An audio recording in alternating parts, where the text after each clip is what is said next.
Okay, so we have someone says I'm horrible at budgeting. Can you give me some tips on how to set a budget and stick to it? This is the tough part. It's like you can set it. I think the tough part is sticking to it because when things happen, how do you stay focused on your goal? You got to write it down. First thing is write it down. Write down everything you spend, what your budget is in your own categories. And then you know, what do I have left over? And then the scary part is it can be very overwhelming for people as you figure out your net worth. What do I have in debt for my house, my school loans? What do I owe on my cars? What do I have saved or invested or in my 401ks? And then you can figure out what your net worth is. Only by really looking at the scary stuff are you going to be able to improve it.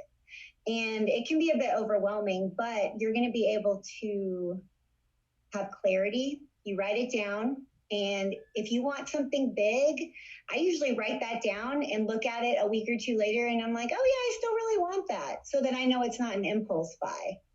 Does that make sense? Like, I really want a new pair of Ugg boots, but I don't want to spend $200 and buy them. And I've had it on my phone, like in my notes app for a while. I'm like, yeah, you're right. I don't need that. I have some other boots I can wear. Oh, that's smart. So before you make especially like an expensive purchase, you really write it down and then come back to it to make sure you really want it later.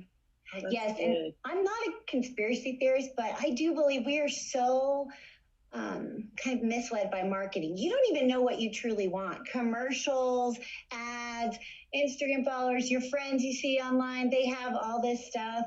You don't even know if you really want it or if you just want it because someone else has it. So, oh my gosh, that is so true. People you really have to look at stuff like you should get this, and that's where I get into trouble. I start buying stuff, and I'm like, what? Yeah, my boyfriend's like, what are all these Amazon boxes at the door? Because if you send me a link, I would just click on it and buy it. Amazon is a big problem. It's too easy. They make it too easy. He's like, what is this? I'm like, I don't even really remember. So that's my goal this year is I'm cutting that way down.